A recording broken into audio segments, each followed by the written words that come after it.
Hey guys, I'm just going to do a quick video on Ammon Bundy from jail in quotations because I noticed some weird things and some shitty green screen. So let's get into it. And we start off with a really fake cough, and you'll see him cough after certain sentences. When people are lying, they do certain things. They touching their nose can be one, or a cough can be another one.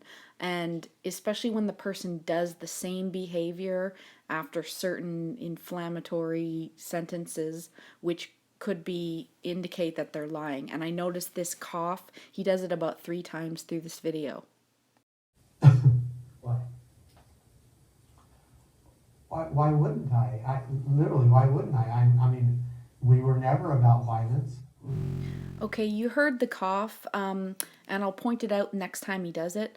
But I also want to point out this, if you notice on the left side of his face from the viewer, that line in the wall warps around, and unless you're using green screen, in reality that does not happen behind a person. The other thing is, all around his body you can see what bad green screen is if you know in Photoshop how you feather a photo, you make it like soft and fade into the background. It's called, you take away a couple of pixels around the edge of a photo or video when you crop someone out. And during green screen, that's what's done. And often you can see a bit of green around the edges, and it often looks fuzzy. So you'll see that on a whole. But the biggest indicator to me was that line in the brick wall right behind his head that is warping around. It just looks like horrendous green screen to me. That's just my opinion. So here, I'll point out the next time he coughs when he's speaking. We were never about, about like fighting to the death, if you will. We were about educating people, about making a demonstration that would bring light to a topic about how government is prosecuting Americans for ranching and for logging and for mining and also for simple things as hiking and camping.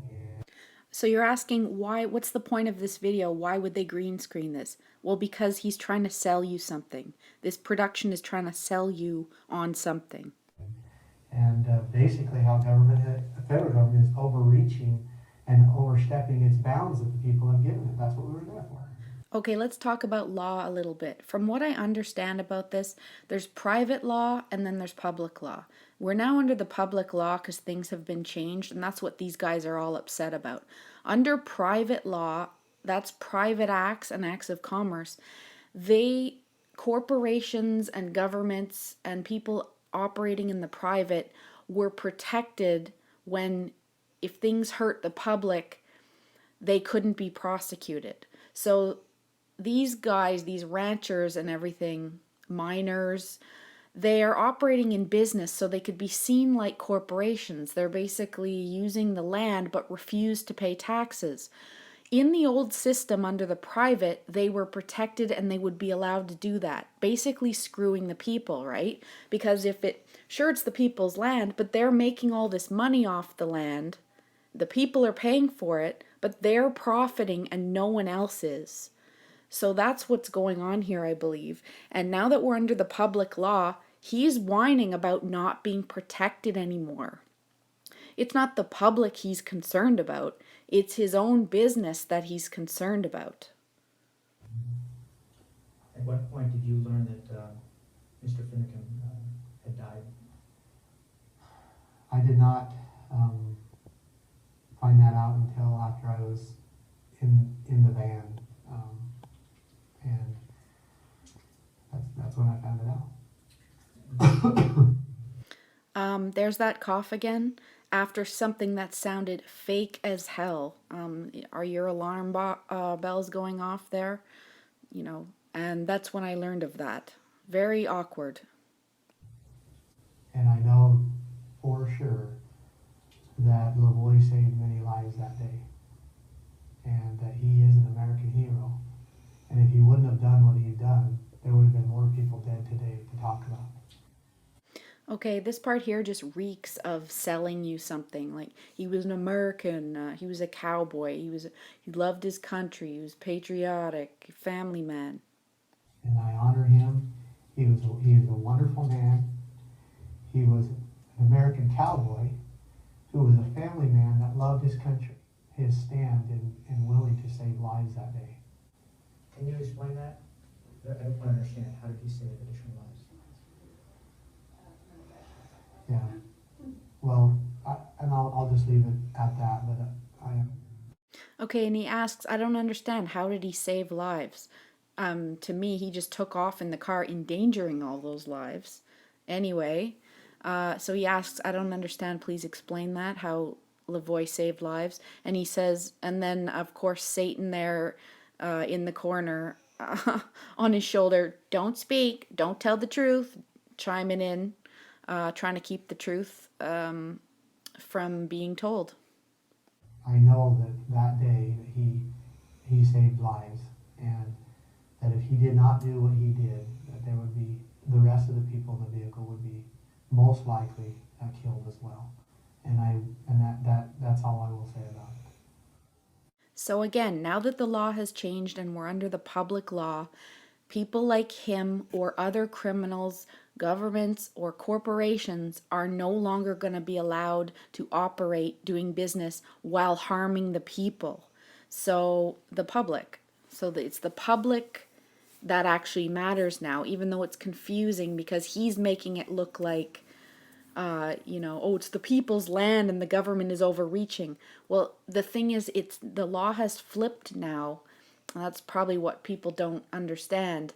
And now he's super butthurt over that they're not letting him get away with this anymore, making millions off public land and not paying for it. It's basically rancher welfare. And then LaVoy Finicum, he got paid to take in foster children, apparently up to the maximum amount. That was a red flag for me when someone takes in the maximum amount of children and they're getting paid for it. That is not a good thing. So under the new laws, that's looked at as very bad. So that's why these guys are being looked at and dealt with right now. But again, this whole video here is this what they're doing here is a production. I feel that they're trying to sell something to everyone here.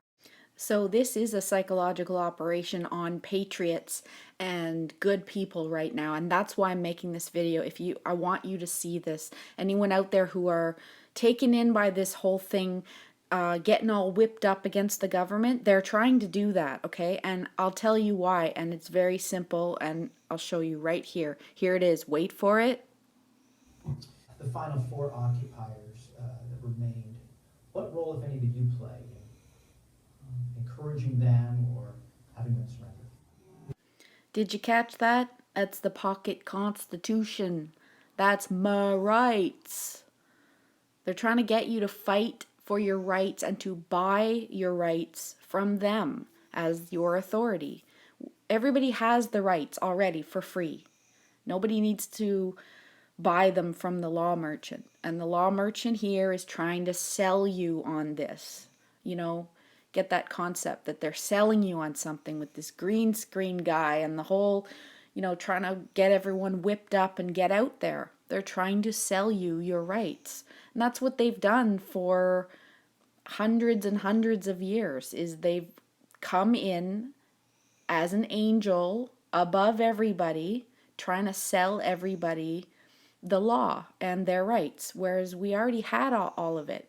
It can also be extended to looking at it this way. They're selling us water now. They're selling us our energy that is free in the air. They try to sell us everything, and the way they do it is they gather into legal fictions called corporations, and then they convince you to go under them and buy your rights, and then they sell it to you as a profit for them, not profit to humanity. Yeah.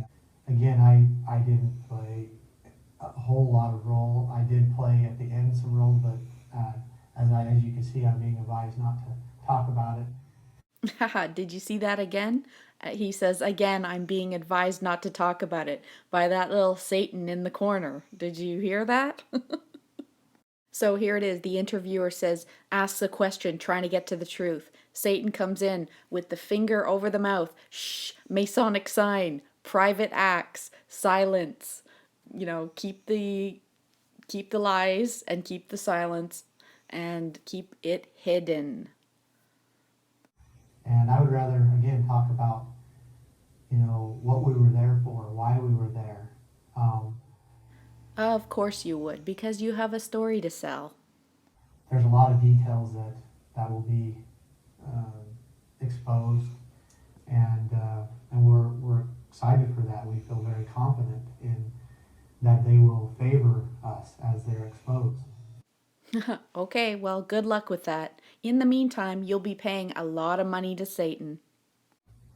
Um, but at this point, until there's been full discovery made and shared, we need to talk about the things that why we're there and what was our purposes. Let me pose just one more question regarding this poor. Aw, the poor thing is still under the impression he's going to be protected under the private acts. That's probably what Satan, his multiple attorneys, are telling him. Notice the cough? I've released a lot of things through my attorneys, and I wouldn't answer that question for you right now. I'm sorry. Of course not, because that actually might get at the truth. In some of the court filings, the FBI has alleged that they're investigating possible damage to artifacts and sacred burial grounds at the refuge. Right. Is there damage done? None whatsoever. They weren't taken care of, and so to come in and say that we, somehow took care of them worse than them, or in any way, we didn't. We respected them. We respect their culture. We respect their beliefs.